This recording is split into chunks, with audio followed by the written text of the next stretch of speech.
Bonjour Vincent. Bonjour. Vous avez franchi le premier palier des playoffs en battant Pau Orthez en 2 manches. Que retenez-vous des 2 matchs? Qu'on a fait le travail plutôt correctement dans le deuxième match.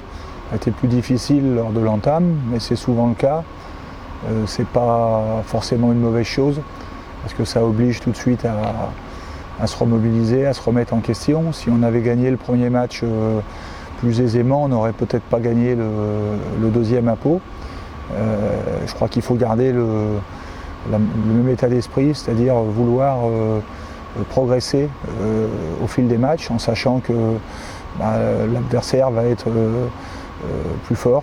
Voilà, on le savait avant même de savoir que ça serait Le Mans. Je crois que ça aurait été un peu la même chose avec Gravelines. Donc il faut qu'on soit prêts, nous aussi, pour être meilleurs lors de ce deuxième tour de play-off. Comme la saison dernière, en demi-finale, vous allez retrouver Le Mans, vainqueur de la Coupe de France et qui vous a battu à 2 reprises en saison régulière.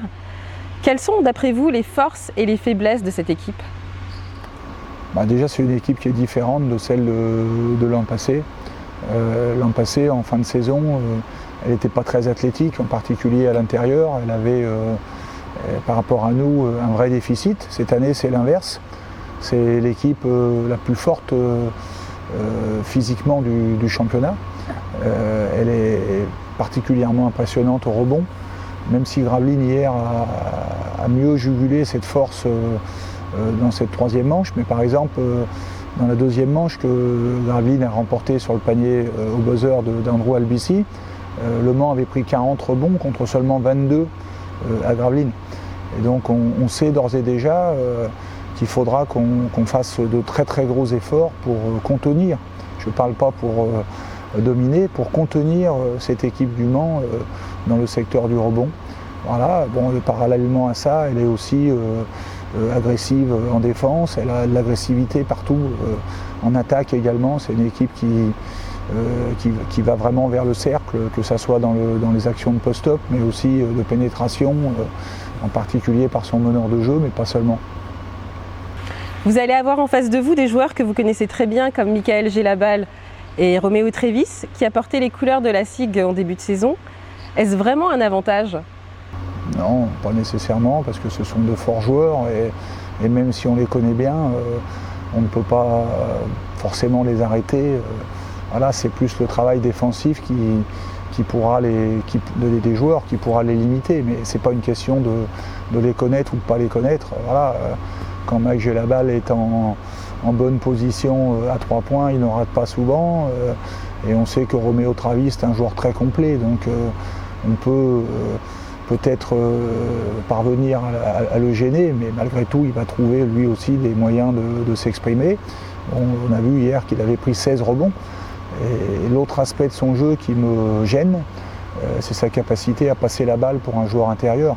En général, les joueurs intérieurs sont de mauvais passeurs, et lui est une exception. C'est un joueur qui donne de très bons ballons à ses partenaires. Donc il faudra qu'on contrôle ça. Et puis dans le jeu du Mans, c'est d'autant plus important que c'est une équipe qui ne fait pas beaucoup de passes. Et donc le fait que lui en fasse, forcément leur donne des solutions supplémentaires. Est-ce que vous avez mis en place un mode de préparation particulier, comme vous l'aviez fait en Eurocup, avec des entretiens individuels par exemple?